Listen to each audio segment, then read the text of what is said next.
Shalom à toutes et à tous, on est content, on se retrouve sur l'île Mode et surtout on retrouve le Rav Menachem Ackerman. On est très content de se retrouver et je suis très content parce que tu as toujours des thèmes qui sont très très actuels et tu veux nous parler de la réinstauration du Korban Pessah. L'agneau, ça passe ou ça casse et Bechavot. Je suis sûr que ça va être passionnant. Toda Rav Ackerman. Non, c'est l'agneau, ça passe ou ça cale parce que c'est l'agneau pascal. Et donc, c'est-à-dire, en tout cas, le titre était le plus sérieux, c'est la réinstauration du Korban Pessah. C'est celui qui a été distribué sur le programme en France de Manitou l'Hébreu.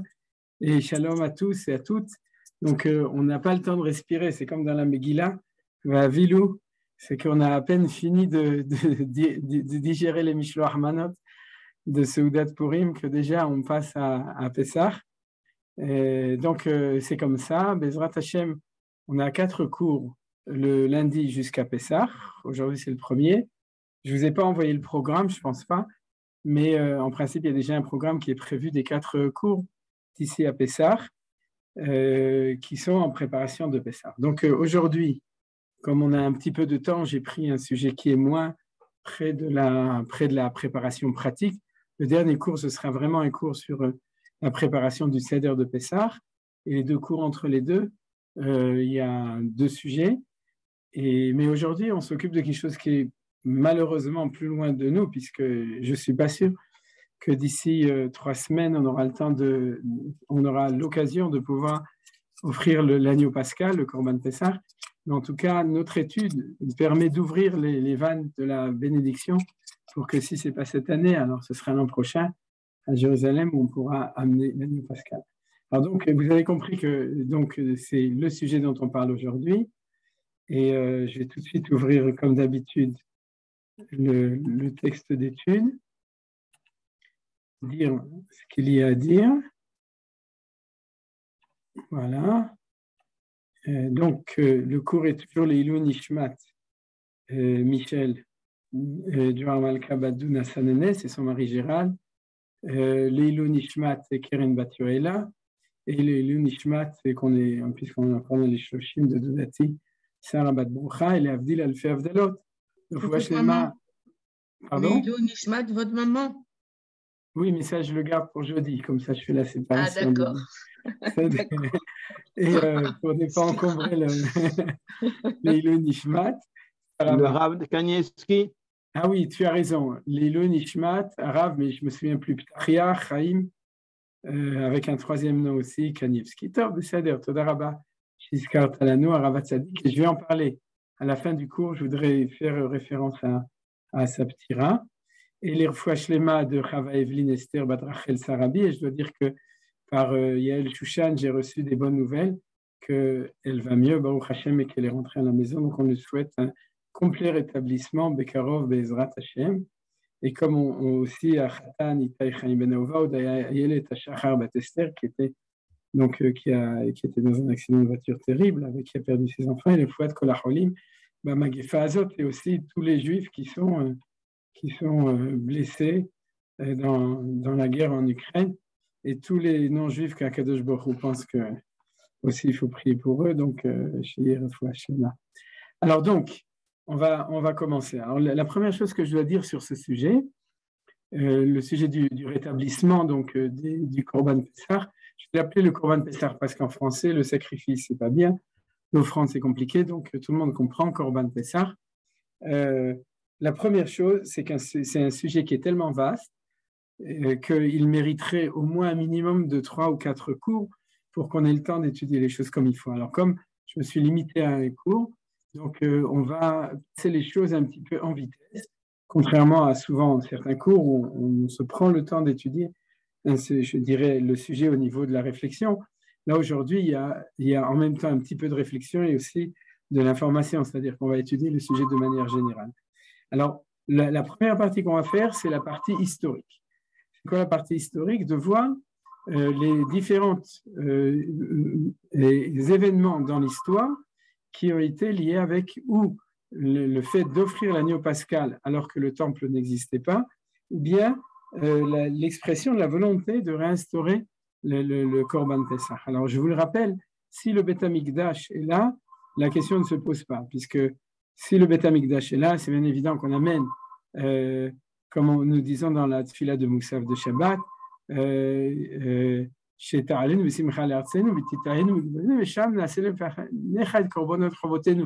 c'est-à-dire que dès qu'on construira le temple, bien entendu, on amènera toutes les corbanotes, toutes les offrandes que la Torah nous demande de faire.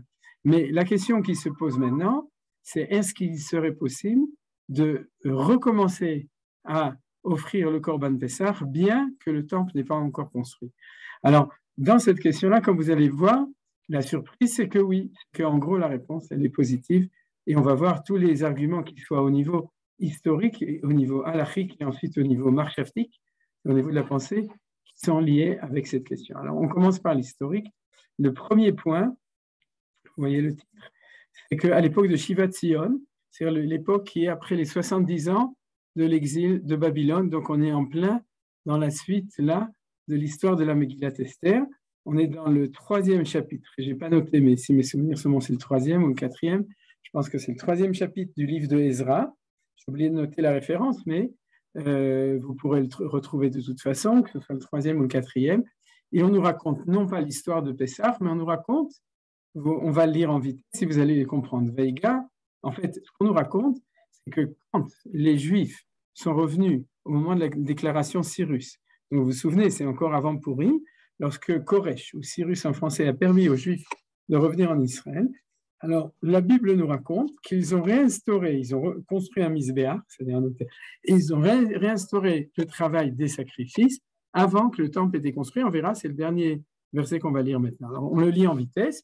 Vaïga Chodesh Hashvi, donc on ne parle pas du Korban Pessah, on parle du fait de la possibilité d'offrir des offrandes sur un misbéach, sur le mont du temple, bien que le temple n'est pas construit. Vous comprenez? C'est-à-dire qu'aujourd'hui, théoriquement, on pourrait arriver à un accord avec les Arabes en leur disant « Ok, vous avez la mosquée, on ne veut pas vous la détruire, ou on ne peut pas, ou ce n'est pas encore le moment. » C'est-à-dire, alors on vous laisse la mosquée, mais en échange, vous nous permettez à l'endroit du misbéach de reconstruire un autel et de commencer à offrir des offrandes dessus. Bien entendu, c'est là complètement utopique, mais ça peut être, disons que le prochain stade, avant la construction du temple. Si on le faisait de la même manière que c'était fait au moment de la fois précédente, c'est-à-dire non pas du retour du deuxième exil, mais du retour du premier exil qui a été le début du deuxième temple. Alors, Vega Chodesh Hashvi'i, donc c'est Tishré, ou Israël Behari, Veisefuam ki Ishechad el Yerushalayim. Comme Yeshua ben Yotzadak, Vechav Kohanim, de nouveau, pour ceux qui ne lisent pas en hébreu, vous lisez en français, il n'y a aucun problème. J'ai agrandi maintenant. Uzrubavel ben Shaltiel Vechav, Veivnu et Mizbach Elo Israël, Le'alot el Avolot, Kakatu Betorat Moshe Ishet.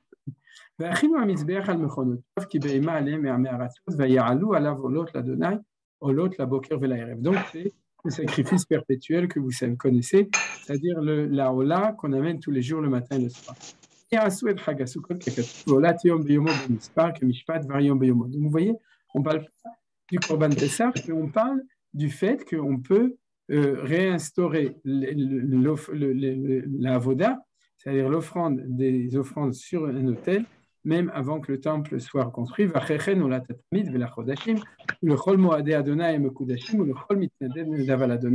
et donc c'est le dernier verset qui est important pour nous. Et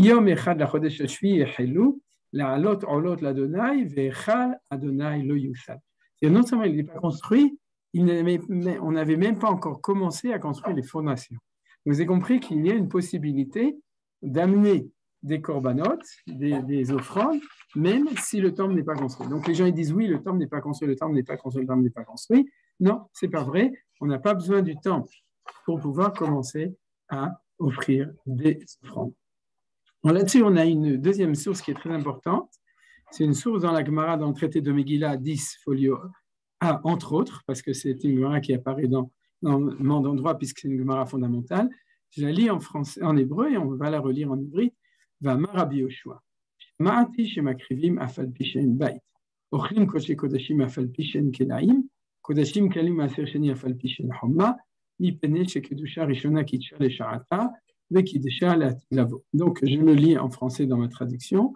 Rabbi Yoshua qui était le maître de Rabbi Akiva, donc de la première génération après la destruction du temple, celle de Rabban Gamliel, vous savez, celui qui était à Yavne.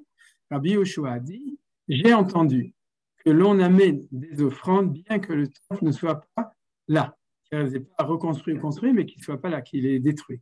On consomme des offrandes, 3 petits points, parce qu'en hébreu, il y a les différents détails de toutes les offrandes possibles, c'est-à-dire que ce soit Kodesh Kodashim, Kodashim Kalim, etc. Je les saute.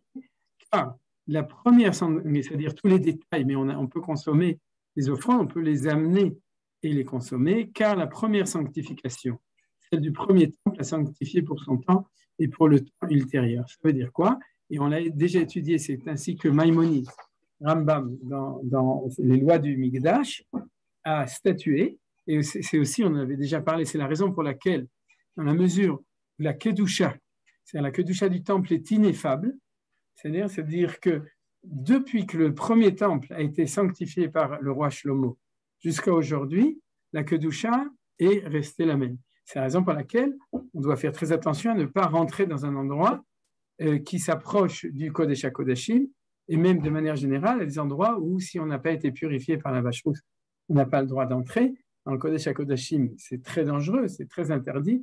Dans les autres endroits, c'est interdit par la Torah sans avoir une gravité aussi grave, mais c'est un lotar, c'est de la Torah. Et c'est pour ça que, quand on monte sur le mont du Temple, ce qu'on avait étudié, on fait attention à ne pas trop s'approcher, c'est-à-dire on fait le tour sans s'approchant des endroits qui sont interdits. Pourquoi ils sont interdits? Parce qu'on est posé comme Rabbi Yoshua. C'est-à-dire qu'on est posé comme, on statue comme Rabbi Yoshua, que la Kedusha Rishona, la sainteté ou la sanctification qui était faite à l'époque de Salomon, du roi Salomon, n'a jamais disparu. C'est-à-dire le temple peut être détruit, mais la Kedusha, la sainteté de l'endroit, ne disparaît pas. Alors la conclusion négative, c'est qu'il faut faire attention. La conclusion super positive qui a intéressé Rabbi Yoshua et les sages de cette époque, c'est que du coup, on peut amener des offrandes, des sacrifices, même si le temple n'est pas construit, car la sainteté est restée. Vous comprenez? C'est-à-dire qu'on peut continuer, bien qu'il n'y a pas de Beth Amikdash, à faire selon tous les... Il y en a qui se mangent qu'à l'intérieur de l'enceinte. Alors pour ça, bien entendu, a priori, et on va voir que ce n'est pas la peine, a priori, il faudrait une vache rousse. Ça, c'est la paracha de la semaine, paracha de para. Et ensuite, il y en a qu'on consomme dans tout Jérusalem, etc. Donc tout ça, nous dit Rabbi Yoshua, on peut continuer à le faire. Alors, c'est étonnant, parce qu'on ne fait rien de tout ça. Mais c'est comme ça que Maïmonide a statué donc la halakha, et que c'est comme ça. Donc, vous comprenez de nouveau que si on a vu l'événement historique qui était avant le deuxième temple de Ezra, eh bien, on voit aussi la loi qui dit que après la destruction du premier temple, comme après la destruction du deuxième temple, la Kedusha qui est restée n'est pas seulement une interdiction, mais au contraire, une possibilité d'amener des sacrifices. Alors, est-ce que tous? Non, bien entendu, tous, pas tous. C'est un tout petit peu compliqué, et sur ce sujet, bien entendu, on ne va pas parler aujourd'hui. C'est lesquels sont permis, lesquels sont interdits. C'est d'ailleurs des sujets un petit peu d'érudition. Alors, je vais amener après qu'on ait vu, après le premier temple, un argument sur après le deuxième temple. Alors, tout cela, c'est des textes qui sont controversés, c'est-à-dire que tout le monde n'est pas d'accord avec cela, mais ceci dit, des grands sages, entre autres, je vais juste citer celui qui a écrit un livre dessus qui s'appelle le Rav Tzvi Hirsch Chayut, qui a vécu il y a une centaine d'années, qui a écrit, mais il y en a plein d'autres qui ont écrit, par exemple le Rav Tzvi Hirsch Kalisher, que vous avez entendu parler dans son livre de Rishat Sion, et on va tout de suite en parler, ont amené ces arguments, ces sources-là pour argumenter qu'entre la destruction du deuxième temple et la révolte de Bar Kokhba, il y avait un autel sur le mont du temple, et les Juifs ont continué à amener en tout cas le Korban Pessah. Parce que ce qu'on verra après, c'est que si déjà il reste un Korban qu'on peut amener, même quand il n'y a pas le temple, alors c'est le Korban Pessah. Les autres, non, pas forcément, c'est trop compliqué. Il y a toutes sortes de restrictions possibles puisqu'il n'y a pas le temple, mais en tout cas, le plus facile, c'est ça qui est intéressant pour nous, c'est celui qui est le plus permis, on pourrait dire, à amener bien que le Beth Amikdash n'existe pas, c'est le Korban Pessah.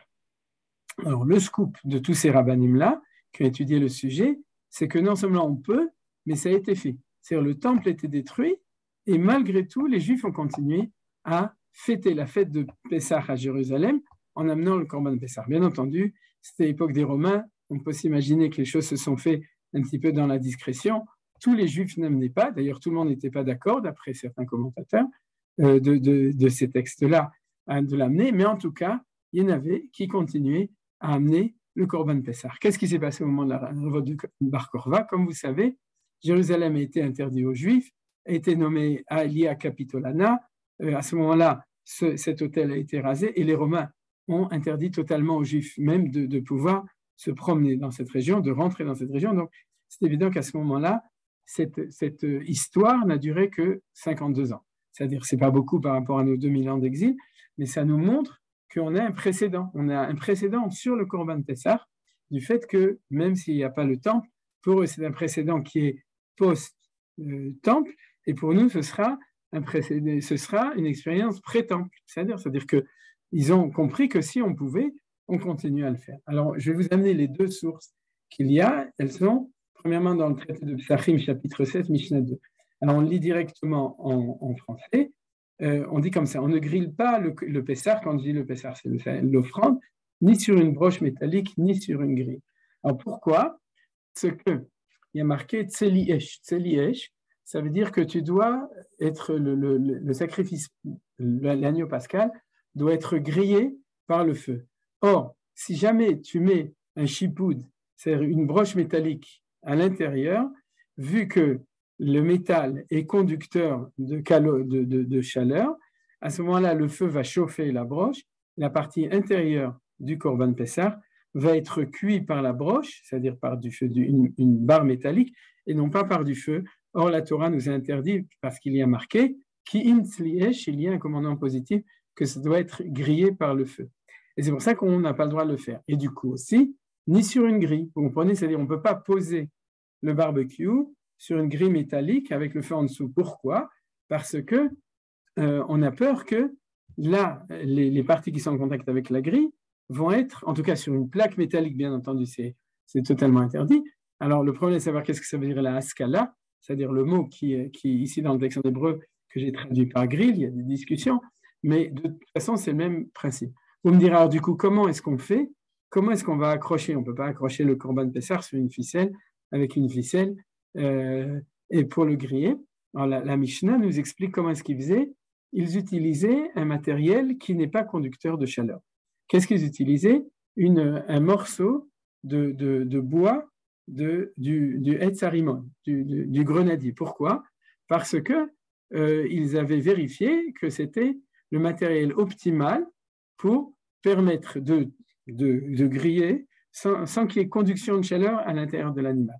Donc c'est comme ça qu'on faisait, et pas avec, comme on a dit, tout ça. Alors tout ça, c'était pour les détails de cette halakha-là, de cette loi.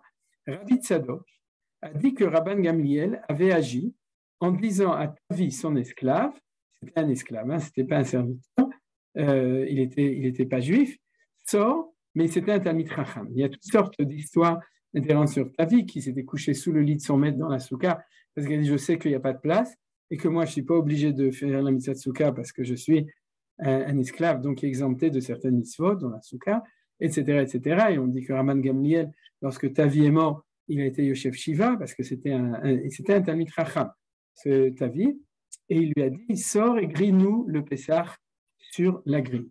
Alors, qu'est-ce qu'on apprend de là? Que Rabban Gamliel pensait qu'on ne pouvait pas utiliser une broche, on pouvait utiliser une grille, vous comprenez la logique, c'est que la grille, en fin de compte, elle est essentiellement ouverte, et donc la chaleur, on considère, elle va être quand même du feu sur tout le Corban Pessah. Donc, on amène un Maasé, il avait agi, vous savez ce que c'est ce qui a marqué ici, Maasé be Rabban Gamliel, il était une fois un acte, et dans la, comment ça s'appelle, dans la compréhension de l'étude, lorsque on nous ramène un témoignage d'un Maasé, c'est beaucoup plus fort que lorsque une loi a été énoncée de manière uniquement, la loi est comme ça. Si Rabban Gamliel a fait, alors c'est que Rabban Gamliel était convaincu qu'on le fait. Quel est le problème qui se pose là? C'est que le Rabban Gamliel, il y a deux Rabban Gamliel, Rabban Gamliel Azaken et Rabban Gamliel de Yavne. Le Rabban Gamliel de Yavne, c'est celui qui était après la destruction du temple. Or, c'est le Rabban Gamliel de Yavne qui avait un serviteur, un esclave qui s'appelait Tavi. On a plein justement, de textes dessus. Ça veut dire quoi? Ça veut dire que quand il lui dit de faire ça, c'est après la destruction du temple. Alors, si c'est après la destruction du temple, comment c'est possible qu'il n'a pas dit la loi, c'est qu'on a le droit. C'est qu'il a dit à son esclave, fais-nous le Korban Pessah sur une grille. De là, on apprend que Rabban Gamliel avait continué. Rabban Gamliel, c'était le prince, le président du Sanhédrin, du tribunal central et le prince. Et son opinion à lui, c'est qu'on peut continuer. Non seulement son opinion, mais il l'a fait lui-même. Et c'est la preuve la plus flagrante qu'ont amené les commentateurs pour dire que Rabban Gamliel, après la destruction du temple, a continué à amener le Korban Pessah. On amène un deuxième texte de Rabban Gamliel de nouveau. Regardez, que j'ai traduit. On nous enseigne. Tout ça, c'est dans le texte de Sanhédrin, page 11, folio B. On enseigne dans une Beraïta. Un cas, de nouveau un cas, c'est le Maasé. C'est-à-dire que ce n'est pas qu'il a énoncé une loi, mais la chose s'est passée. Et si ça s'est passé, alors c'est beaucoup plus sérieux, où Rabban Gamliel siégeait sur le haut des escaliers, sur le mont du Temple. Donc ça prouve bien que Rabban Gamliel montait sur le mont du Temple. On avait déjà vu ça à propos de la Aliyah sur le mont du Temple. C'est que Rabban Gamliel, après la destruction du Temple, continuait à monter sur le mont du Temple de nouveau, uniquement jusqu'à la révolte de Bar Korva. Ensuite, c'était impensable. Et ça prouve qu'à ce moment-là, il y avait une tolérance des Romains qui permettait aux Juifs, malgré tout, de maintenir à un certain niveau la présence juive sur le mont du Temple, même après la destruction du deuxième temple par les Romains. Alors, puisqu'on nous dit... Je peux poser une question? Mais bien sûr. Ce Tavi n'était pas juif. Non, il était évêque Knaani. Alors, il a le droit de faire le Korban Pessah? Non, lui-même, il ne peut pas, mais il peut en manger si jamais, parce qu'un évêque Knaani, si on a fait la Mila, alors il peut manger. Non, mais il a fait griller. Il peut aussi, oui, il peut. Ah. Et un évêque Knaani, c'est une forme de conversion. Un msader, je ne sais pas si vous connaissez, c'est-à-dire que c'est marqué dans les Chot Avadim, lorsqu'on achète un évêque, c'est-à-dire lorsqu'on achète un évêque, on lui fait la Brit Mila, et on le convertit au judaïsme. Sauf qu'il a certaines dérogations au niveau du statut marital et au niveau de mitzvot assez shazman grama, comme pour les femmes, il n'est pas soumis, de nouveau parce qu'il est soumis à son maître, donc c'est pas la même chose que la femme, mais il a, de ce point de vue-là, certaines dérogations, certaines lois, mais si c'est un homme, on lui fait la Brit Mila, que ce soit un homme ou une femme, on est tovel, matbilotam, c'est-à-dire qu'ils vont migver et ils font à Shakichem Betzivanu al Tevilat Avadim, c'est-à-dire sur la conversion des Avadim, et ils deviennent demi-juifs, c'est-à-dire juifs, et ils deviennent juifs à part entière le jour où ils sont libérés, c'est-à-dire où ils sortent du statut d'esclave. À ce moment-là, sans aucune forme de plus, ils deviennent complètement juifs. Donc, ta vie, ça va. Il connaissait tout et il savait comment faire. Donc, Yochanan, le scribe, je continue, se tenait devant lui avec trois missives découpées et posées devant lui. C'est-à-dire des missives c'était des parchemins qui étaient prêts avec l'entête du Sanhédrin, puisque Rabban Gamliel était le chef du Sanhédrin. Et lorsqu'il écrivait une missive, de même que le Sanhédrin, vous vous souvenez, il était dans l'Ishkat Agazit au moment où le temple existait, à côté, juxtaposé au temple, au Mikdash, c'est-à-dire au bâtiment du Mikdash. Vous savez, Mikan, chez Tassim, Sanhédrin, et Tsel Mizbeach, on a une loi qu'il faut mettre le Sanhédrin, le grand tribunal, à côté de l'autel. C'est-à-dire, Bezrat Hashem, c'est là que sera la Knesset suivante, sauf que ça obligera tous les Chavri Knesset à aller au Mikvé avant d'aller. D'aller. Donc, ça va sans doute permettre d'éliminer quelques Chavri Knesset qu'on n'aurait pas tellement envie qu'ils soient dans la Knesset. Donc, c'est comme ça que ça va se passer, Bezrat Hashem, quand ce sera le Sanhédrin. Et donc, Rabban Gamliel, pour maintenir la mémoire du fait qu'en tant que Nassi du tribunal qui existait toujours, lorsqu'il a décidé d'envoyer des missives, il les signé par le président du Sanhédrin sur le mont du Temple, avec le tampon du mont du Temple et du Mikdash dessus. Alors, il lui dit, donc il dit à son scribe Yochanan, prends une des missives, j'ai sauté les deux premières, c'est la troisième, et écrit, à nos frères de la galoute de Babylone.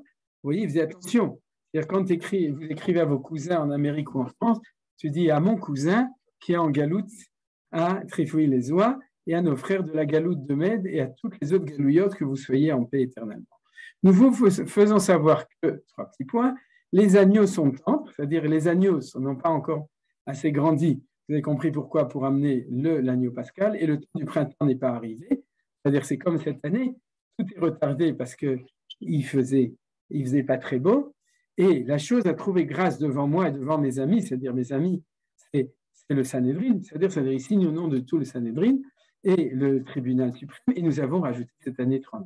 C'est-à-dire qu'il envoie une missive, on a ici un témoignage historique du fait que le Sanhédrin a décidé de faire ce qu'on appelle une année embolismique, d'être Me'aber et Hashana, de rajouter Adar Sheni, un deuxième Adar comme cette année, et ça se fait un petit peu différemment que de notre temps.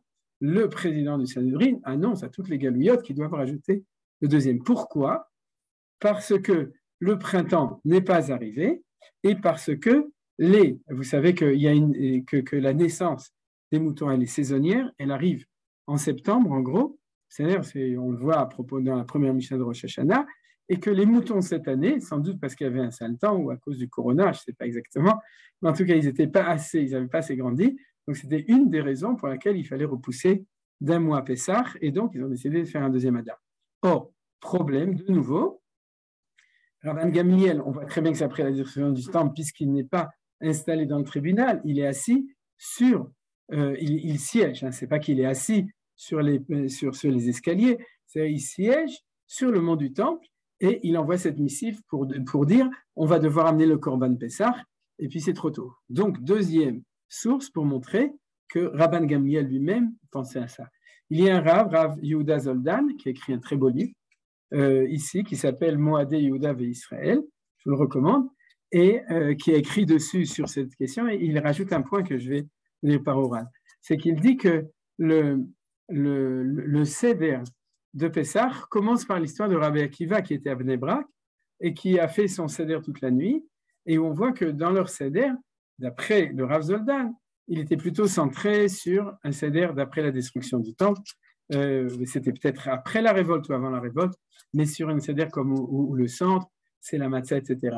Par contre, on finit la Haggadah, je ne parle pas du repas, la première partie qui est la Haggadah, avec un texte connu, Rabban Gamliel Omer, Kol mi shelo amar shlosha dvarim haele lo yatzeh yedei chovato, pisah, matzah ou maro. C'est comme ça qu'on dit chez nous. D'accord ? Donc, il faut dire trois choses, Pesach, matzah ou maro. C'est celui qui n'a pas dit, et dans le texte, un des textes, Pesach ze shanochim, ce Pesach que nous consommons. Alors, ce Rav Yehuda Zoldan dit, pour Rabban Gamliel, le centre du Seder, c'est le Korban Pesach avec la matzah et le maro. Et c'est ce texte qu'on amène à la fin pour montrer la conception de Rabban Gamliel du Seder tel qu'il le pensait et tel qu'il l'a réalisé d'après les textes qu'on a appris aujourd'hui. Alors, on va continuer dans l'histoire. On a fini avec le premier temple et le deuxième temple. On s'approche de notre époque moderne. Alors, de notre époque moderne, il y a une responsa, ce qu'on appelle une teshuva, du Hatam Sofer. Donc, deuxième tome. Quand j'ai marqué deuxième, c'est deuxième tome. Et Yoredea, responsa numéro 236, pour ceux qui veulent la vérifier dans le texte. Le Hatam Sofer, vous le connaissez, de Presbourg en Hongrie, c'est-à-dire est un des dolim d'il y a, je ne sais pas, environ 200 ans, 250 ans en Europe. Tout le monde, en gros, la plupart des gens connaissent le Hatam Sofer. Et en général, on a tendance à le qualifier du précurseur de la disons, on pourrait dire de la néo-charédiout, c'est-à-dire de la charédiout moderne, qui est un petit peu mes freins à tout avancement au niveau de la Géoula, c'est-à-dire qu'ils restent dedans. Par exemple, on prête au Hatam Sofer cette phrase « Hadash asur min Torah », tout ce qui est neuf est interdit par la Torah. Alors, c'est très étonnant parce que ce n'est pas du tout ce qu'on voit dans ce texte. Ce texte que je vous cite a été essentiellement amené par Rav Tzfir Shkalisher, qui était un des grands rabbanim comme le Rav Kook, les précurseurs du sionisme moderne au niveau religieux. Vous savez, vous connaissez ce nom, le Rav Tzfir Shkalisher, qui a écrit un livre qui s'appelle Derishat Zion. Et dans le livre de Rishat Zion, qui est son livre où il parle, c'est son programme, comme à Herzl et comme Rav Kook, son programme sioniste. Alors dedans, il a un chapitre entier dans lequel il parle du renouvellement du service au temple. Et dans le renouvellement du service au temple, il amène cette chouva, il raconte toute l'histoire de cette chouva, qui est une correspondance entre le Hatam Sofer et son beau-père, Mori Vechami. Vous voyez ce qui est marqué ici, Mori Vechami, c'est le Bop, Mori Vechami, qui s'appelle Akiva, c'est Rabbi Akiva Iger. Alors pour ceux qui connaissent le Gilion Hachas, Rabbi Akiva Iger, c'est de nouveau encore une des plus grandes figures des Chachamim d'il y a environ 200 ans, 150 ans, 200 ans dans le monde ashkénaze. Donc, ils étaient en lien familial, Rabbi Akiva Eger et Rav et le Khatam Sofer, et ils étaient, je ne sais pas si Rav Cyrus Kalischer était directement, je ne me souviens plus, est-ce qu'il était contemporain ou est-ce qu'il était après, mais il me semble même qu'ils étaient contemporains, et que donc toute cette correspondance, en tout cas, a été ramenée dans le livre de Rav Cyrus Kalischer de Drishat Sion, et qui nous raconte donc cette tchouva, qui est une réponse à la question de son beau-père. Son beau-père, Rabbi Akiva Eger, demande au Khatam Sofer, qu'est-ce que tu penses de recommencer à offrir le Korban Pessah à Jérusalem? Alors, vous imaginez que c'était une question de scolastique, de Talmidei Chachamim, de sage pas du tout. On voit que dans sa réponse, c'était tout à fait dans un projet tout à fait réel de recommencer. Alors, on va lire quelques lignes. Mikrat Kodshe Igianu, Shekata Moriv Chami, Agon Ishmato Nero Yair, Levakesh Misari Yerushalem.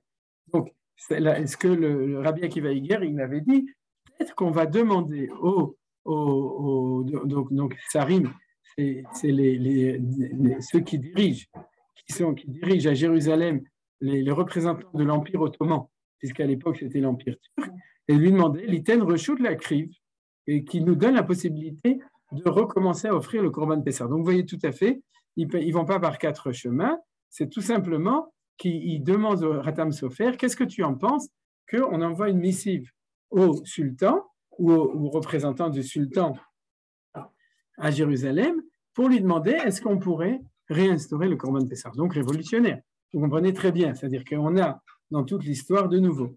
Alors il lui répond comme ça, c'est-à-dire le Khatam Sofer, il a fait son enquête politique, donc vous voyez que le Khatam Sofer n'était pas du tout un rétrograde, au contraire, c'était un révolutionnaire. Il dit Ukapdad Gadol, de qui il parle? D'après une autre version, apparemment il parle du sultan lui-même.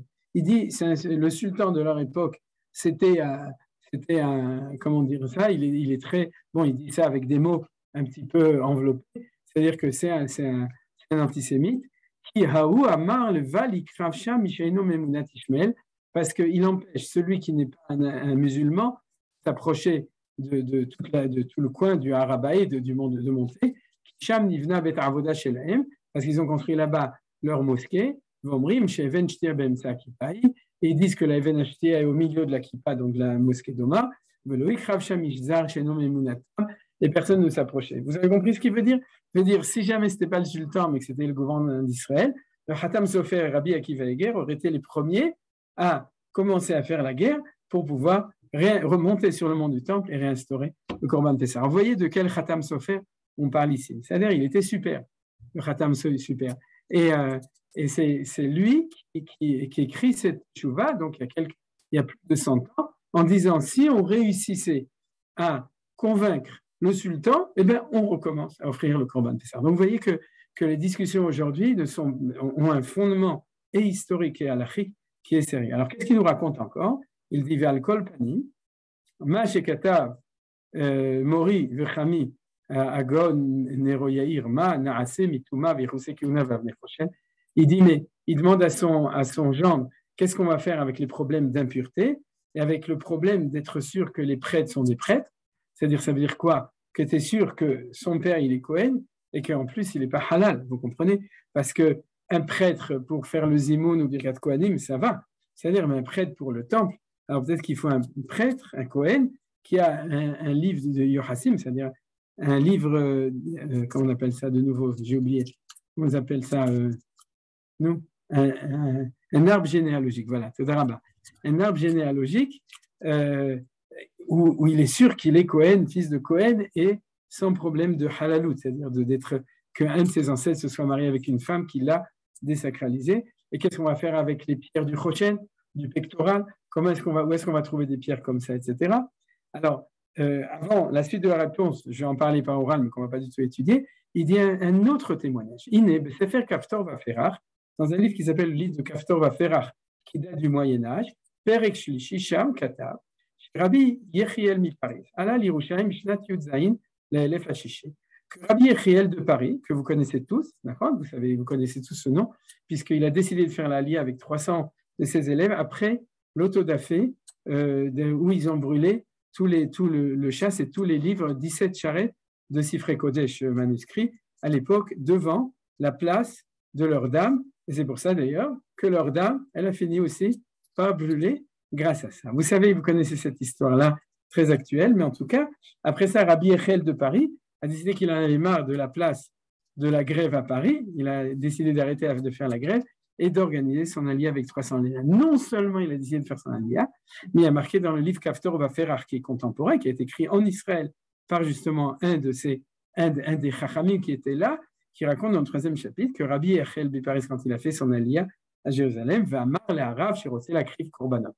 Et il a dit au Rav qui voulait recommencer à offrir les sacrifices dans le temple, il a dit quel idiot que je ne lui ai pas posé la question comment il avait, quelle solution il avait à propos des problèmes d'impureté et des problèmes de l'ascendance des Kohanim. Donc vous voyez qu'on a encore un nouveau témoignage qu'à l'époque des croisades, au milieu des croisades, il y a des juifs parisiens, avec à leur tête Rabbi Yechiel, ou français, qui ont décidé de faire l'aliyah avec Shalom Var, 300 personnes, et non seulement ça, mais en plus de réinstaurer l'offrande des sacrifices. Alors, si tout ça, ça ne nous a pas convaincus, je ne sais pas ce qui peut vous convaincre, mais en tout cas, j'espère que vous avez compris qu'il y a une persistance sur l'idée d'amener des corbanotes, et en tout cas, le corban Pessah. On va en vitesse aborder les problèmes qui se posent avec ça. Le premier, le problème du Kohen. Est-ce qu'il est garanti Kohen? Alors là-dessus, la réponse, on ne va pas bien entendu rentrer dans tous les problèmes, dans tous les détails. Il faut savoir qu'il n'y a aucun problème de se baser sur ce qu'on appelle la Hazaka. La Hazaka, j'ai oublié le mot en français, c'est le principe d'assomption, c'est-à-dire qu'on considère qu'une situation qui était jusqu'à maintenant installée, elle est valable. C'est-à-dire c'est la raison pour laquelle on ne vérifie pas les Kohanim. Et en plus, il y a des Midrashim qui disent que même quand Eliyahu Hanavi viendra, il n'ira pas vérifier les tzitziot des Juifs pour savoir si leur grand-mère était, et je m'excuse de l'expression, mais c'est à cause de la guerre en Ukraine, était violée par un Cosaque, et que donc le père n'est pas forcément le même, etc., ou toutes sortes de sombres histoires de l'histoire du peuple juif, mais qu'il ne va pas s'occuper ni des Kohanim ni des autres. À part ça qu'il y a un verset, Barech Hashem Chelo, dans Zot Abracha, à propos des Kohanim, et les sages ont dit Chelo Amechulalim. Même si le Kohen est halal, Hashem, il ne regarde pas, c'est-à-dire s'il ne le sait pas. S'il le sait, il est halal. C'est halal, c'est celui qui est sorti de la Kehuna. Mais s'il ne le sait pas, Akadosh Baruch Hu l'acceptera au temple. Donc, il dit aucun problème. Les Kohanim qui arrivent avec leurs traditions, qui sont Kohanim, qui font Birkat Kohanim, peuvent aujourd'hui aller travailler au temple. Donc, il n'y a pas de problème. Vous voyez, les deux questions de Rabbi Akiva Eger, c'est comme ça que le Khatam Sofer lui a répondu. Deuxième problème, j'amène pas tous les problèmes, j'en amène 4 pour que vous ayez un petit peu prise de conscience des difficultés. La deuxième, c'est de construire un autel. Comment tu construis un autel? Vous savez qu'on ne peut pas couper les pierres avec du métal. C'est l'otanif alem barzel. Et à l'époque du temple, on utilisait une petite bête qui était petite et forte, Yitzhak Shamir, c'est-à-dire le Shamir. Et le Shamir, c'était un petit animal comme ça, qui passait et qui coupait les trucs. Donc, comment on va faire? La réponse est très simple. Déjà, à l'époque du deuxième temple, il n'y en avait plus. Et il y a une Mishnah dans Masechet Midot qui nous donne les technologies, comment est-ce qu'ils construisaient un hôtel cachère. C'est-à-dire, je ne parle pas d'un hôtel pour Pessah, l'hôtel cachère, parce qu'il n'a pas été coupé au couteau, c'est-à-dire avec du métal, à l'époque du deuxième temple. Bien entendu, je ne vous explique pas comment on n'a pas le temps, mais donc ça veut dire don't worry, ne vous inquiétez pas, on connaît par la Mishnah déjà des technologies pour construire un hôtel, même s'il n'y a pas de Shamir. Et à part ça, comme je vous l'ai dit, le laser fait bien les choses. Aujourd'hui, on a des technologies modernes qui nous permettent de couper au millimètre, au micron de précision, parce qu'il faut en plus que ce soit coupé très précisément, de faire un hôtel. Donc, on n'a vraiment aucun problème de nos jours pour faire un misbéar comme il faut. Ensuite, le problème, les vêtements des Kohanim, et c'est de ça qu'il parlait sur le Choshen. Lui répond le Khatam Sofer, on n'a pas besoin d'un grand prêtre, on a besoin de Kohanim, et sauf pour Yom Kippour, et même Yom Kippour, il était habillé tout de blanc, c'est-à-dire tous les autres jours, même s'il n'y a pas un grand prêtre, et qui n'est pas habillé avec ses 8 habits, etc., dont le pectoral, ça n'a absolument aucune importance. Ce qui est important, c'est qu'on ait des Kohanim simples, des Kohanim idiots, c'est-à-dire des Kohanim normaux, qui feront la avoda, et il doit être habillé avec des habits blancs de pishtan, c'est-à-dire de lin. Aujourd'hui, comme vous le savez, au Machon HaMikdash, on a déjà tissé au moins des dizaines et des dizaines d'habits pour des Kohanim et qui sont cachés 100% selon la halakha. Donc, dès que la possibilité sera, on a les habits pour pouvoir construire donc les habits tissés qui sont cachés pour pouvoir travailler au temple. Ce n'est pas plus compliqué que ça. Alors, j'avais parlé d'un petit problème, mais comme on n'a pas le temps, donc je vais le sauter. Quelqu'un a posé une question? Non, je dis à Shiloh, il y a un studio où des femmes cousent les vêtements. Et moi, j'avais étudié avec une dont le mari est Cohen et elle avait porté tous les vêtements de son mari qu'il a préparés déjà. Il y a deux sortes de femmes. Il y a les tissières et les pâtissières. Donc, Zénachon y a fait Meod et c'est extraordinaire. C'est-à-dire qu'aujourd'hui, il y a des femmes qui font, comme c'est marqué, que les Nashim, Chachamot, etc., qui font tous ces habits. Alors, le dernier problème, c'est le problème de l'impureté. On n'a pas de vache rousse, comment on va faire? On n'est pas pur, etc. Vous connaissez cet argument, et c'est un argument que tout le monde utilise. Or, c'est un argument qui est faux. Pourquoi il est faux? Parce qu'il y a marqué que Touma dechouya betzibur. C'est-à-dire que si la majorité des Kohanim, ou bien la majorité du peuple juif, ne peut pas être purifié, donc est impur, on appelle ça l'impureté de la mort, vous savez, parce qu'une impureté normale, on peut aller au mikvé. La seule qui a besoin de la vache rousse, c'est l'impureté du contact avec un mort. Or, nous sommes tous en contact direct ou indirect. Il suffit de rentrer une fois dans un hôpital où il y a quelqu'un qui est niftar, vous connaissez à Sharet Tzedek, on nous dit Hazara la Kohanim, c'est-à-dire sauf les Kohanim qui n'ont pas le droit, ils doivent faire attention malgré le fait qu'ils sont de toute façon impurs, mais nous sommes tous impurs. Puisqu'on est tous impurs et tous les Kohanim, alors Touma de Chouya Betzibour. Lorsque le Tzibour, l'assemblée est impure, on n'a plus besoin d'être pur. Tout simplement. Donc le problème ne se pose pas du tout. Donc on a résolu tous les problèmes. On a des Kohanim, on a des habits de Kohanim, on n'a pas besoin de la vache rousse, puisque la vache rousse, on a besoin que quand il y a une vache rousse et que le Tzibour et que le peuple juif est pur dans sa majorité, alors ceux qui n'ont pas le droit de rentrer et n'ont pas le droit d'offrir des sacrifices. Donc vous voyez qu'aujourd'hui, c'est ce que lui a répondu le Khatam Sofer à son beau-père, il n'y a pas de problème. Alors vous, que tout le monde est d'accord? Non. Il y a des rabbanim qui disent qu'il y a des problèmes qui ne sont pas solubles. Je n'ai pas dit tous les problèmes, il y en a qui sont contre, il y en a qui sont pour. Mais en tout cas, Bégadol, en gros, il y a beaucoup qui sont pour. Et en tout cas, dans tous les milieux, on pourrait dire qu'ils se posent ce genre de questions. Et ils ont des réponses à toutes les difficultés, comme nous venons de le dire ici en 2 minutes. Alors, à propos de l'impureté, ce que je voudrais, c'est signaler l'enseignement de Hillel Azaken. Hillel Azaken, donc c'est le sage, vous le savez, c'est le Hillel qu'on connaît tous, Hillel, qui nous a dit d'où sait-on que l'impureté est repoussée lorsque la majorité du peuple est impure. Alors, regardez, on l'apprend de ce passage-là, de la 2e année du Korban Pessah, de la 2e année quand on est sorti d'Égypte. C'est dans Parashat Be'alotra, dans le livre de Bamidbar, le 4e livre, et on nous raconte l'histoire du 2e Pessah de l'histoire du peuple juif. Donc Dieu a dit aux enfants d'Israël, 2e Pessah. Le premier, il était spécial. Pourquoi il était spécial? Parce qu'il était fait chacun dans sa maison, avec le sang sur les linteaux, etc. Vous vous souvenez, avant de sortir d'Égypte. Donc c'est la 2e année qui avait la première Pâque rituelle, non pas Pâque vécue en tant qu'événement d'histoire de sortie d'Égypte, mais en tant que rituel, suite à ça, tel qu'il a été ordonné dans la paracha de Bo. Dieu nous a dit, pour toutes vos générations, vous ferez de cette manière, etc. On n'amène plus le korban, chacun chez soi, avec le sang sur le linteau, on ne l'amène que au temple, avec le sang sur l'autel du temple. Alors donc, Ve'asu bnei Israël à Pesach b'moado, ב-14 יום בחודש בין 40 תעשו אותו במועדו, ככל חוקותיו וככל משפטיו תעשו אותו. Donc, וידבר משה בן ישראל לעשות את הפסח, ויעשו את הפסח בראשון ב-14 יום לחודש, בין 40 במדבר סיני, ככל אשר ציווה אדוני את משה, כן עשו בני ישראל, donc c'est super, ils ont fait ce qu'il fallait au bon moment, etc. Or, le problème, ויהי אנשים אשר היו טמאים לנפש אדם. Il y avait des gens qui étaient impurs. Et ils ont dit, ויאמרו אנשים האלה אליו, אנחנו טמאים לנפש אדם, nous sommes impurs, le peuple était pur, donc c'est une minorité. Lama Nigara, le Vilti a crié le Korban Adonai, et à ce moment-là, Dieu donne sa réponse.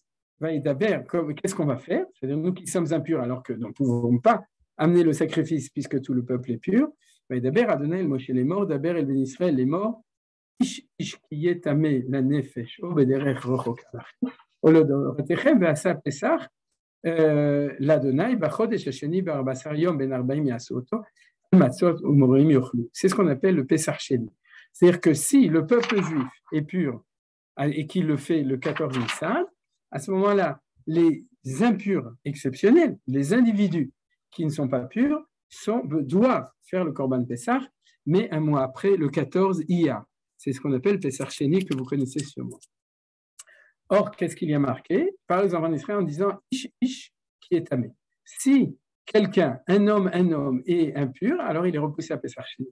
Et Hillel Hazaken nous dit comme ça, s'il y a un individu, un Ish, il est repoussé à Pessah Sheni. Mais si l'ensemble du peuple juif est impur, à ce moment-là, il n'est pas repoussé à Pessah Sheni, il a le droit, le peuple le fait au premier Pessah, c'est le 14 Nissan, dans l'impureté. Et c'est de là qu'on apprend ce grand principe qui va nous concerner à nous, que si aujourd'hui on veut, on peut absolument tout renouveler sans avoir de vache rousse et en étant impur, puisque la collectivité a le droit d'offrir les offrandes qui ont un temps précis, et le premier, c'est le Korban Pessah, c'est celui-là.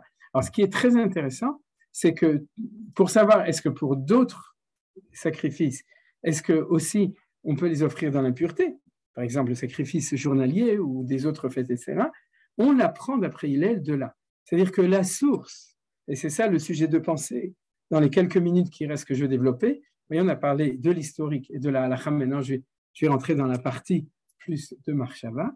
La source du fait que même si on est impur, on peut offrir tous les sacrifices en gros essentiels, les sacrifices rituels habituels, des fêtes de tous les jours journaliers et du Korban Pessah, ceux qui ont un temps précis, la source, c'est le Korban Pessah. On aurait pu l'apprendre de n'importe où dans la Torah, du sacrifice de Sukkot, de Yom Kippour, de celui de tous les jours. Il y a d'ailleurs d'autres opinions. Le temps ne nous permet pas d'étudier ça, bien que c'est très intéressant. Mais en tout cas, je vous amène uniquement l'opinion de Hillel, que la source de toute cette idée, c'est le Korban Pessah, c'est le sacrifice pascal. Alors pourquoi cela? Il y a 4 points que je vais développer en vitesse. Le premier, c'est que pourquoi est-ce que l'impureté n'a pas effet sur le tzibur, sur l'Assemblée d'Israël? Vous comprenez? Ce n'est pas qu'on fait dérogation parce que les pauvres ne peuvent pas se purifier. C'est que l'impureté n'a pas d'impact sur le peuple juif. L'impureté a un impact sur l'individu et pas sur le peuple juif. Alors, je vous explique ça en 2 mots, vous allez comprendre. L'impureté, c'est le contact de la mort. Ça, c'est le grand principe. Quand toutes les impuretés, toutes, du début jusqu'à la fin, sont toujours liées avec un manque de vie, avec la mort. Bezrat Hashem, je dis comme c'est parachat para, de la vache rousse, donc en plus de l'étude de la paracha, si Dieu veut, je vais aussi parler de ça. Et donc, tout le rituel de la vache rousse, c'est pour nous sortir de ce contact avec le contraire de la vie qui s'appelle la mort. C'est-à-dire, et donc, puisque c'est comme ça, alors il faut la vache rousse. Pourquoi est-ce que le peuple juif ne peut pas devenir impur? Parce qu'un homme peut mourir, le peuple juif ne meurt pas. C'est marqué dans une Gemara. Tzibour et Nomet. Le Tzibour ne peut pas mourir. Et puisque le Tzibour ne peut pas mourir, le Tzibour ne peut pas recevoir l'impureté de la mort. Vous avez compris? Donc, ce n'est pas un principe de halakha, de dérogation, c'est le contraire qui est la dérogation. Le fait que l'individu peut être en contact avec la mort, ça c'est un chidouche et qui devait être impur. Mais le peuple juif, Netzach Israël Oishaker Veloï Nachem, son essence est au-delà et de l'éternité, puisqu'il est de l'éternité, donc il ne peut pas devenir impur par la mort. Alors, ça, c'est une idée extraordinaire. C'est une idée qu'il n'y a pas d'impureté, donc on est comme ça. Et on apprend de là. Alors, pourquoi le deuxième stade? Pourquoi est-ce que c'est l'agneau pascal et la sortie d'Égypte qui est la source de ça? Vous l'avez très bien compris. Quand on est en exil, le peuple juif vit dans ses individus, mais ne vit pas en tant que collectivité. Sortir d'Égypte, c'est la résurrection de la vie du peuple en tant que peuple. Or, c'est à ce moment-là donc que va apparaître l'idée qu'il y a une vie qui transcende la vie de l'individu, et c'est la vie du peuple juif. Et puisque c'est au moment où on sort d'Égypte que ça arrive, c'est dans l'agneau pascal que va apparaître la différence entre l'individu et la collectivité. Regardez, c'est quelque chose d'extraordinaire.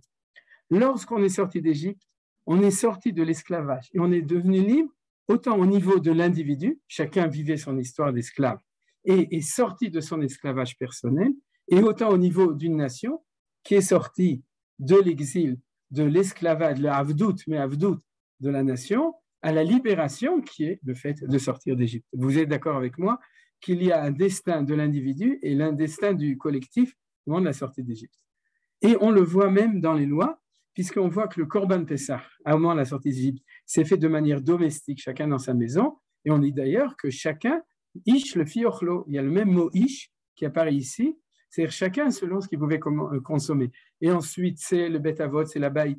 L'agneau pascal était pour chaque famille. Et ça se retrouve dans la même de nos jours. C'est-à-dire que l'agneau pascal se mange dans une maison, une maisonnée, avec les invités qui étaient, etc. Donc, en souvenir de cela. Mais après ça, dès qu'on arrive au Mishkan et au Temple, alors ça devient un événement qui est collectif.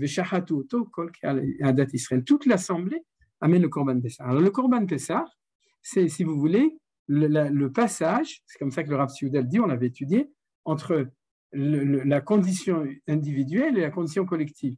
Mais c'est un passage où les deux sont conjugués ensemble.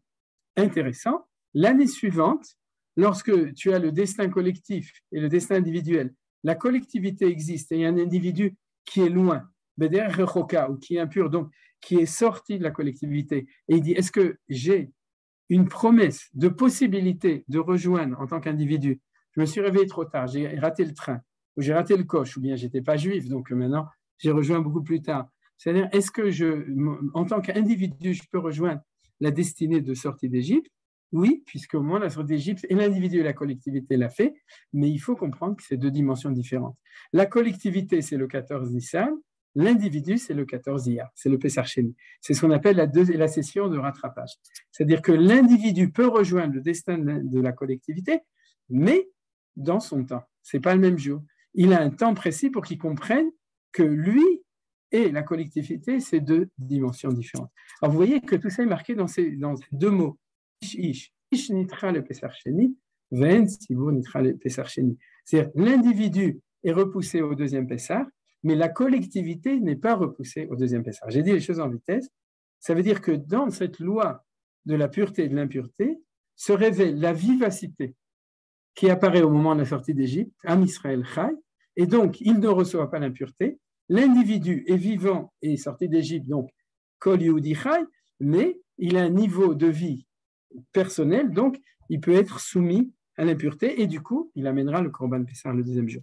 Mais ce qui est important pour nous, pour revenir à notre sujet dans l'actualité, c'est que, comme nous le voyons maintenant, la dimension de la libération collective du peuple juif apparaît dans des lois très précises de sacrifice pascal, de l'agneau pascal, qui est celui que la date de la sortie d'Égypte au niveau du collectif, elle est ineffable. Vous comprenez? C'est-à-dire que ce temps-là, quelle que soit la situation du peuple juif, je dirais qu'il soit impur, qu'il soit comme est marqué derrière Chochoka, c'est-à-dire qu'il est loin, malgré tout, il est cette force de cette sortie d'Égypte qui nous a donné notre vie première en tant que nation, on ne peut plus l'effacer. Et c'est pour cela, du coup, que même si les autres sacrifices, et c'est comme ça qu'on va terminer cette partie de l'étude, c'est pour ça que même si on est dans un temps où on est loin, le sacrifice pascal, bien entendu, c'est la préparation à la Géoula. C'est-à-dire que on pourrait dire plus que la préparation, c'est la possibilité de préfigurer, en souvenir de la sortie d'Égypte, la prochaine Géoula. Et amener l'agneau pascal de notre temps, ce serait de dire, même si on ne peut pas encore amener les autres parce que le temple n'est pas construit, ce sera toujours celui qui est le plus facile d'amener. C'est ça qui est incroyable. C'est-à-dire que même si vous ne pouvez pas, pour toutes sortes de raisons, amener d'autres sacrifices, et je vous l'ai dit, on va rentrer dans tous les détails, mais tout ça, c'est l'érudition qui dit que certains oui, certains non. En tout cas, celui qui est incontournable, que la halakha aura fait, qu'on pourra toujours l'amener, quelles que soient les situations et les complications, ce sera toujours au plus facile l'agneau pascal. Parce que l'agneau pascal, comme je l'ai vu maintenant, on l'a vu même à propos de Touma, de Chouya Betsibour, que l'impureté ne touche pas le Tsibour, l'agneau pascal est notre porte d'entrée à la Géoula. Donc, si on peut, eh bien, il faut le faire. Alors, si vous me permettez, j'ai réussi à boucler les boucles. En gros, vous avez compris que si on avait plus de temps, on aurait dit les choses un petit peu plus lentement et on aurait eu le temps de mieux intégrer toutes ces idées. Donc, j'étais obligé de faire un petit peu de passer à la 5e vitesse à la fin. Si dans les questions que vous avez, ça me permettra peut-être d'éclaircir certains points. Je voudrais terminer sur les événements de hier. Hier, il y a eu 2 grands événements. Le premier événement, c'est que le Rav Kanievski, Zecher Tzadik Vekadosh Livracha, bien que je n'ai pas eu l'occasion de son vivant d'aller le voir même pas une fois, mais c'est clair que c'était un des grands de notre temps. Le Rav est aussi un Tzadik, et Baal Mofet, qui avait du roi HaKodesh, et un Talmid Chacham extraordinaire, et Niftar, donc vous savez, avant Purim, a été enterré hier. Vous avez sûrement aussi vu dans tous les médias, toutes les critiques, ce qu'on appelle le Ain Ra, c'est-à-dire le regard au contraire négatif sur toutes ces choses-là, au lieu de parler uniquement de la grandeur d'un grand tzaddik. On peut ne pas être d'accord avec lui. Moi, je suis personnellement, au niveau de la Hashkafa, on ne fait pas partie du mouvement lituanien de Bnei Brak, en tout cas pas moi. Peut-être qu'il y a des gens ici, oui, mais j'imagine que pas tellement. Mais sinon, vous serez sur d'autres shiurim. Mais en tout cas, le fait que c'était un des tzadikim, je ne veux pas dire de Gdol Israël dans le sens de la sagesse, mais un des tzadikim de notre dor, en shum safek, il n'y a aucun doute. Et puis ça, c'est le premier événement qu'il y a eu. Et puis le deuxième événement, c'est qu'il y a eu le discours de, rappelez-moi son nom, comment il s'appelle? Zelensky à la Knesset. Et là, de nouveau, un tollé des critiques, etc. Alors, si vous me permettez, je voudrais mettre en comparaison les deux. Le dernier sujet qu'on a étudié, c'est Pessah Rishon, Pessah Sheni, dimension collective et dimension individuelle de la Géoula. Vous avez compris, c'est le klal ou prat, c'est-à-dire la vision générale et la vision individuelle qui s'exprime de manière très précise au niveau de la halacha dans la notion de ish par rapport au tzibur. Mais je voudrais quand même raccourcir et dire les choses comme ça. Le Rav Chaim Kanievski, d'ailleurs, il le disait lui-même et tout le monde l'a dit, ne s'exprimait jamais sur les questions de politique. Ce n'était pas un homme de mahlokot, de discussion, parce qu'il ne voulait pas, il s'occupait toujours de chaque individu. Et il représente un mouvement qui est un mouvement de judaïsme, de Torah, qui est un mouvement de Torah de Galout, je dirais, c'est-à-dire qui continue en Israël, qui est celui où la dimension collective, c'est ça qui manque. Par contre, au niveau de sa personnalité à lui, de sa grandeur individuelle, c'est quelque chose qui n'a absolument aucune... on ne peut pas discuter sur sa valeur, sur ses décisions de vie, sa simplicité, ce renoncement au niveau matériel à tout, sa conduite, etc., toutes les histoires qu'on a entendues et qu'on entendra. C'est-à-dire, on pourrait dire c'est la grandeur de la Torah d'un individu qui s'occupe des individus, qui était proche des gens, qui les écoutait, qui pouvait les conseiller, mais tout était au niveau du prat. C'est-à-dire, je dirais, c'est le modèle de Pessah Sheni, du deuxième Pessah. Par contre, au-delà des critiques, et je les connais, je sais ce qui a été dit, je pense qu'il faut regarder quelque chose de tout à fait différent à propos de la Shoah et tout. Je crois que c'est le contraire qu'il faut voir. Il faut voir que dans la Shoah, nous étions dépendants du bon vouloir de tous ces réchaïs, de tous ces salopards ukrainiens, nazis, russes et tout ce que vous voulez, qui avaient une volonté de vie et de mort sur nous. C'est eux qui avaient des armes, c'est eux qui fabriquaient des armes, c'est eux qui utilisaient les armes et ils les utilisaient surtout pour tuer tous les juifs là où ils pouvaient. Et de nos jours, si vous avez entendu son discours, qu'est-ce qu'il dit? Bevakasha, le peuple juif, donnez-moi Kippat Barzel. S'il vous plaît, soyez gentils avec moi, nous les Ukrainiens, aidez-nous, et vous, le peuple juif, donnez-nous des armes. Vous avez compris ce que ça veut dire? Ça veut dire qu'on est devenus les rois du monde. Ça veut dire que le peuple juif est arrivé au niveau de Géoula, auquel le président d'un État en guerre nous reproche de ne pas lui donner ce qu'on utilise pour nous défendre. Donc, il reconnaît que le peuple juif a une ashgacha de Akadosh Baruch Hu par la technologie militaire qui est au-dessus de tout ce qu'il a. Eh bien, il faut l'embrasser pour ça. Il faut surtout embrasser le peuple juif pour ça. C'est-à-dire reconnaître qu'il est en train de nous supplier, alors que nous, on était en train de supplier les goïms, donnez-nous un pistolet pour que dans les maquis, on puisse se défendre contre les nazis et leurs acolytes. Chasdei Hashem, c'est ça qu'il faut voir, à mon avis. Or, qu'est-ce que ça veut dire ça? Ça veut dire qu'à ce niveau, ce qu'on a entendu, c'est encore une fois, c'est que la Géoula collective, il faut se demander, est-ce que la grandeur du Rav Kanievski, ou la grandeur du fait qu'un président d'État nous supplie à la Knesset, Mettre le Matzgan. en reconnaissant la grandeur du peuple juif, qu'est-ce qui est plus grand? Et je terminerai en disant, En haut, à mon peut-être. avis, le Pessah Rishon est beaucoup plus grand que le Pessah Sheni. Voilà, vous avez compris ce que je voulais dire par là. Zéou, Bevakasha. Je vais demander à Johan Non, ça va. de passer un tout petit film de 1 minute et demie. Johan, il est là? Sinon, c'est moi qui passerai. Johan, tu es là? On aurait dû allumer le chauffage. Alors, si Johan n'est pas là, il n'y a qu'à poser des questions jusqu'à ce qu'il rentre, ce qu'il revienne. Et sinon, c'est moi qui le ferai passer. Si vous avez des questions. C'est un tout petit film sur le fait qu'il y a 4-5 ans, ils ont fait un entraînement à renouveler le Korban Pessah. Donc, on va un petit peu regarder ça en 2 minutes. Le Vakasha. Au niveau de l'individu, on a aussi cette notion quand tout est impur, alors on devient pur avec le Metzora. Est-ce qu'il y a un rapport ou il n'y a pas de rapport? C'est une très bonne idée. Kulo afach lavan tahoru. C'est-à-dire, en général, on l'explique de manière, on pourrait dire de manière singulière à propos du Metzora. C'est-à-dire, le Metzora, c'est quand même une impureté qui est liée avec le Lashon Hara, etc.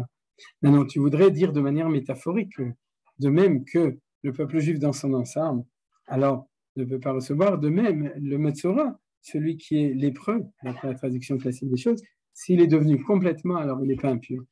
On peut le dire, là, malo, mais ça a l'air. Ken, Chazako Baruch. Ken, quelqu'un d'autre veut dire quelque chose? Comme disait Manitou, c'est ça veut dire que l'impureté est ponctuelle, c'est bien ça. L'impureté, c'est quelque chose de ponctuel. Si le Metzolar complètement blanchi est plus tamé, bon, alors ça veut dire qu'il n'y a que quand il y a des petits morceaux d'impureté que, voilà, ça veut dire qu'elle ne veut pas atteindre tout l'individu. D'accord, je crois que c'est plutôt ça. Je pense que c'est plus proche, parce que sinon, on aurait, s'il y avait la majorité du Metzora qui était impur, alors il deviendrait pur. C'est ça qui ressemble avec ça. C'est plutôt que quelqu'un ne peut pas être complètement impur de quelque chose. C'est-à-dire il y a toujours une kouda, une étincelle. Et s'il est complètement impur, c'est que sans doute c'est un problème qui n'est pas un problème justement du défaut spirituel qui est derrière. Mais tu pourrais dire qu'il y a quelque chose qui ressemble quand même. Hazak Yosef. Est-ce que quelqu'un d'autre veut demander ou dire quelque chose? Pendant des années, on a maintenu Korban Pessah. C'est que ce que dira,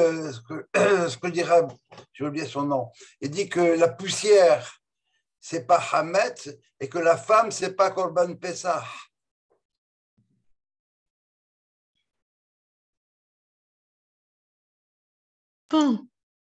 Les enfants ne sont pas Korban Pessah. Non, mais on sait comment est-ce que certaines dames travaillent, etc. C'est le Rav Aviner qui dit ça. Oui, il dit qu'en 3 heures, on peut nettoyer la maison pour Pessah. En 2-3 heures. C'est rapide.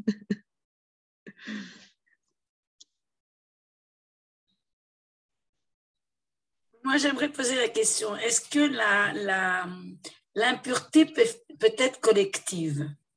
C'est-à-dire que est-ce que c'est toujours individuel ou est-ce qu'elle peut être collective? On ne m'entend pas? On t'entend, Michel. On entend? On t'entend bien. Oui. Alors, ma question, ça a été, est-ce que l'impureté peut être collective? C'est-à-dire, peut toucher un village, peut toucher un groupe.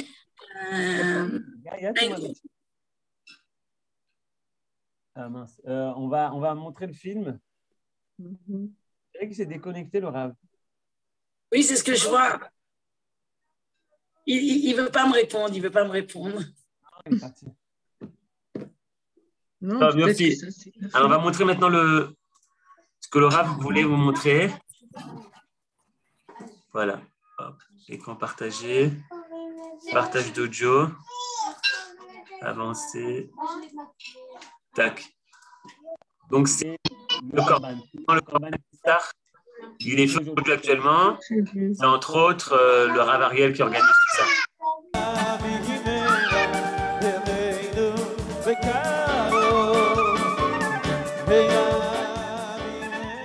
יעלו ויבואו כהני השם, שלוחי דרחמנה ושלוחי דידן. מקומך מלכנו. קו בני אהרון תקעו.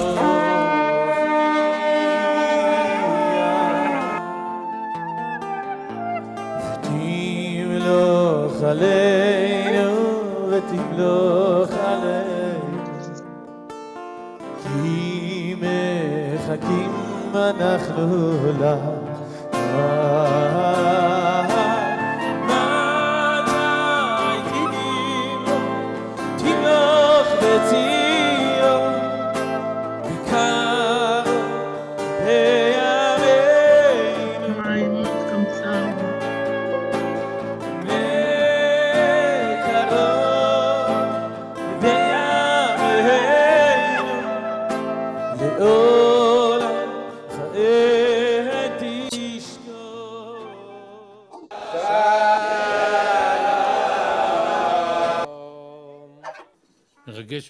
On peut arrêter, Yoann.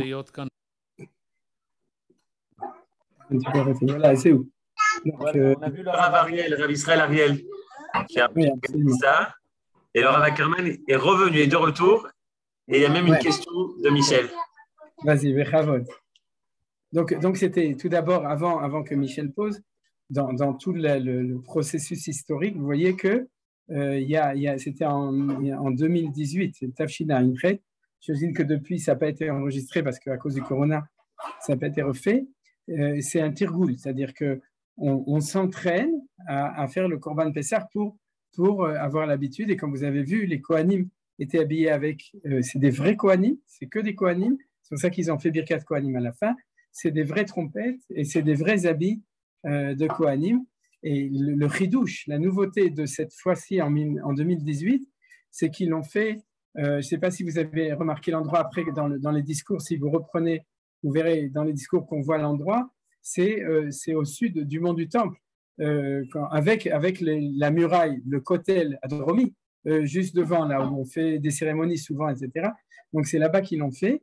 Et en soi-même, d'avoir l'accord et de réussir et de décider de le faire à cet endroit, au niveau symbolique, c'est très important parce que ça veut dire qu'on avance. Et on s'entraîne à le faire, mais on le fait vraiment vis-à-vis de l'endroit du Beth Amikdash. Voilà. Ensuite, qui voulait poser une question, c'est Michel. Bechavod. Non, ce n'est pas Michel. C'est Annette?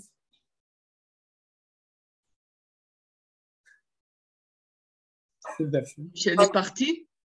Michel a posé la question, est-ce que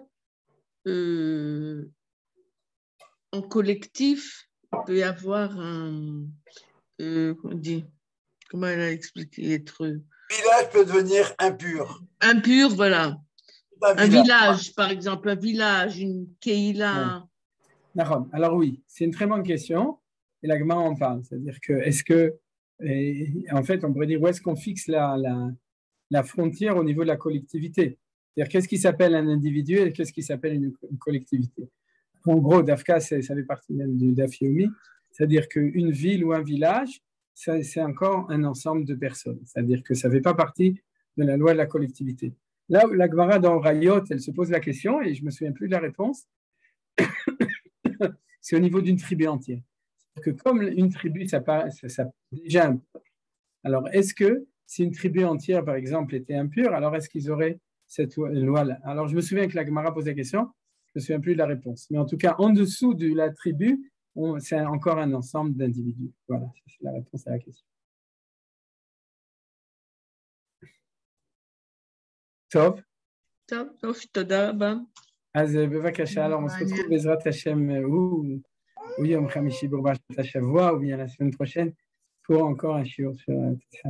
תודה רבה ולהתראות. תודה רבה.